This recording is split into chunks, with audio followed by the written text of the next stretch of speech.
ஒரு நாட்டுல growth and equality ஒரே டைம்ல நடந்தா எவ்வளவு நல்லா இருக்கும். growthனு வந்துட்டா inequality ஆட்டோமேட்டிக்கலி கிரியேட் ஆயிடும். அப்ப இன்இக்வாலிட்டியை உடனே சரி பண்ணணும்னா growth அடி வாங்கும். டேய் பிற்போக்கு பூமரு, எனக்கு ரெண்டு வேணும்டா. அதுக்கு ஒரு எக்கானமி மெச்சூர் ஆயிருக்கணும்.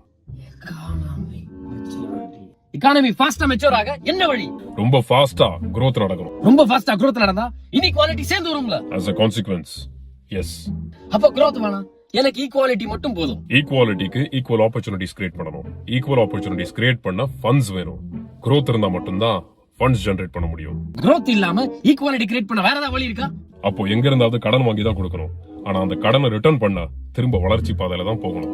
ஓகே, அப்ப எக்கனாமிக் மெச்சூரிட்டி அடைஞ்சா எல்லாம் ஓகே ஆயிரும்ல.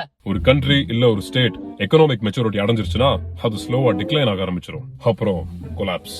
என்னடா உலகம் இது? ஒண்ணு செஞ்சா இன்னொன்னு செய்ய முடியல. ஒன்னு செஞ்சாதான் இன்னொன்னு செய்ய முடியும். இவன் உண்மையை சொல்றானா இல்ல அடிச்சு விடுறானா? நீங்க என்ன நினைக்கிறீங்க? கமெண்ட்ல சொல்லுங்க.